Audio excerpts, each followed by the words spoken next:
Hey there everyone, No DM AA here coming at you with a deck profile. Blue hybrids. Yeah, that's right.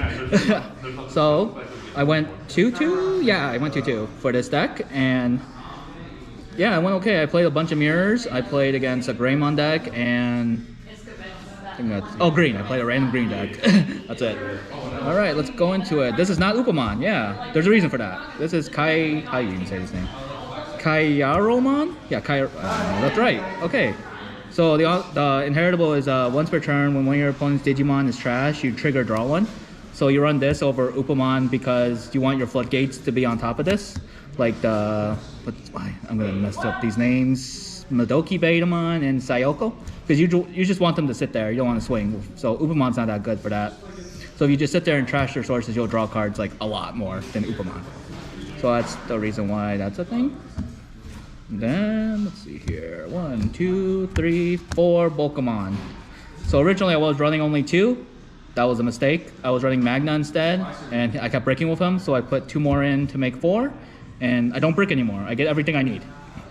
He's great. On play, reveal top 5 cards, add 1 hybrid or tamer. And tamer, both. Hybrid or 10 warriors and tamer, and add them both to your hand. And then the other ability is your turn once per turn. When one of your tamers digivolves, gain 2 memory. So it's really good in blue because you're gaining so much memory. I had like over memory at one point, like 10 plus, even though you're not allowed to have 10 plus.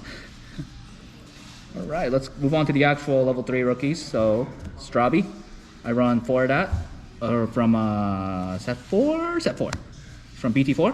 So on play, reveal top 3 cards, add 1 Digimon card with hybrid and or blue tamer among them to your hand. So you can add 2 targets with him. Sometimes I just need tamers, so he's really good for that part. And hybrid, so you just need to get your pieces to start stunning and gain memory and win. 3 of the Sayoko. So this card stops your opponent from reducing Digivolution costs. So this card would stop the mirror match, so Beowulf, yellow hybrids, red hybrids technically. Anything with hybrid basically, and Imperial Dramon, random. So that just stops them from using less memory to get their bigger boys out. 3 Madoki is very good. He's really good against the mirror. So good against the mirror. Okay, so I was playing against the mirror and this dude was like putting in work. He was stopping him from doing what I was doing. It was amazing. So you couldn't use Hammer Sparks, you couldn't use Madoki, I keep mixing up their names. Pokemon, and what else? Hammer Sparks, Madoki, Pokemon. There's a bunch of stuff that stops memory. Jack Raids if you're playing purple, etc, etc. He's just a good floodgate. Then I run 2 of this Strabimon. I don't see a lot of people running this. He's kind of optional. He's okay. So the inheritable is once per turn. If this Digimon is hybrid or 10 warriors, gain 1 memory. So when you swing with him, you gain a memory. And he's just an extra hybrid. So if you Digivolve on top of the Korikakumon, you can stun Digimon. Speaking of Korikakumon, you gotta run 4 of that. Korikakumon's very good. So Korikakumon is, you can Digivolve on top of the Tamer for a memory cost of 2. And then when Digivolving, if you have a hybrid or Tommy in the traits, one of your opponent's Digimon can't attack or block until the end of your next turn. Okay, so it's hybrid or Tommy. There was some misunderstandings at my locals today about this, including myself. So just make sure it's hybrid or Tommy. The stun doesn't go off otherwise if you Digivolve on top of like a Sora, Joe, Matt, Davis, etc. So it has to be Tommy. But that's where this dude comes in sometimes. 4 Kumamon. He's dope. When Digivolving, trash the bottom card of your one of your opponent's Digimon. So that's really good. He's just a better Lobomon. He has 1,000 less DP, but he has an effect. So like that works out. He's solid 4. Trash a card. If you have the babies out, draw, stun, etc, etc. Then I run 1 Kendall Garuma. He comes up sometimes. He can Digivolve on top of a Tamer as if it's a level 3. So that you still have to pay the 3 for that. Then when attacking, return one of your opponent's level 3s to the owner's hand. So that's really good. Like floodgates, like Madoki and Sayoko, you can just bounce those back and then you can start doing stuff. So I put him in for the mirror. He didn't come up today, but that's okay. 4 Beowulfmon. He's good. He can reduce the cost by 2 when you Digivolve into a Digimon with a Tamer in its sources. Then when attacking, you may return a level 1 hybrid in the stack back to your hand to bounce a level 4 lower opponent's Digimon. Doesn't matter if they have sources or not, you can just pick a level 4 lower and return it. So he's actually a really strong card just to get the floodgates away or anything annoying like a Pokemon, etc, etc. Like he just clears the board a bit for you. Then the only Mega I run is a Zulongmon. He didn't come up at all today. Every time I did Davis or Pokemon, he went to the bottom. But he is really good when he does go off. So I was playing against Mfar Larga for my goggles and I almost won with him.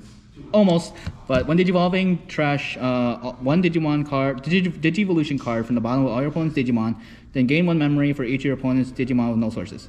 So he's really, really strong. This guy can actually OTK potentially, because during your turn, for each Digimon no sources your opponent has in play, this Digimon gains +1 security.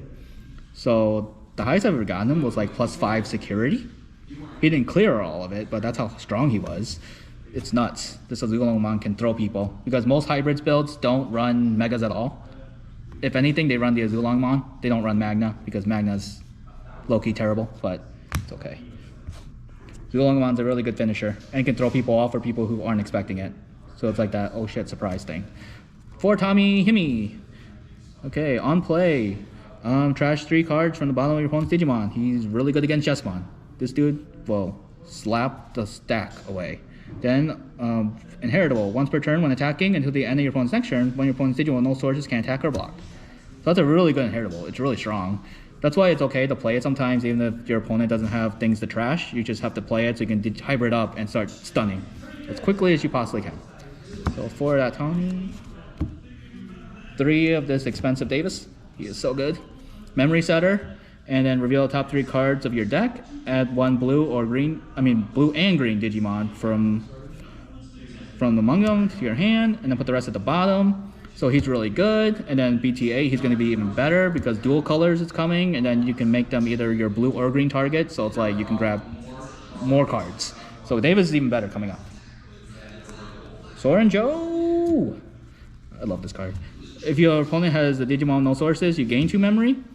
So that's really good. And then when you swing with a blue Digimon, you can tap them, to trash 2 cards from one of your opponent's Digimon. 2 cards from the 2 Digisources from your opponent's Digimon. So that's really good to make sure they are sourceless so you can stun them potentially. This is the tamer I'm taking out, but I love the old art so much, so it's really hard for me to take him out because I love Koji from Frontier. But he does the Magna thing with you can play 5 hybrids from your hand to put them underneath to Digivolve into the Magna. That's really good if you're running Magna. I'm not. I'm trying the inheritable. When the effect adds a card to your hand, gain 1 memory, then this Digimon can't be blocked for the turn. So the gaining that memory and not being unblockable is pretty cool. It just never came up like 1 time. So he's probably just gonna be a replacement for like this mat here. So I run this mat. He's probably just gonna be mat. This mat here is if your opponent has a Digimon no Digivolution sources, gain 1 memory. He's from the Coitus Blue starter deck for those who might not know where he's from because it's a really old card. It's one of the first cards in the game. So he's a really good for a cheap cost because he's 2-drop. So you can just play it really easily and choke people if you want. So those Kojis are probably just gonna be mats. For Hammer Spar, because we know what we're doing here. Gain 1 memory. That's all it does. And then security effect, gain 2 memory. It's really good just to get your memory like in control. Running 4, if you run into Madoki or Gazi, you're really effed if you have 3 in your hand. That's happened to me so many times. But 2 Howling, this card is actually really good.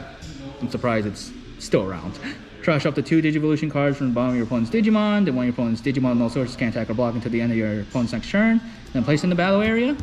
And then you can place in the battle area when it gets hit in security. So this card is really good to stun too. Like this card can just straight up stun.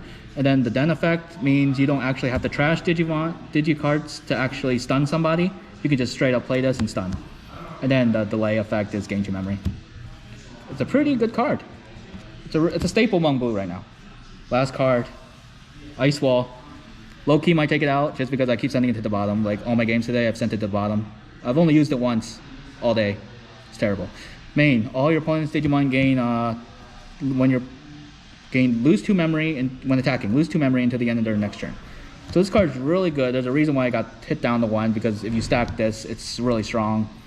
But ever since it went down to 1, I never use it. So makes me wonder if I should even run it. But yes, that is the entire deck profile for blue hybrids. That's the deck I've been running throughout this BT7 delay format. It's really good. I went 2-2 because I played against other blue hybrid decks. So theirs just won me, I guess. All right.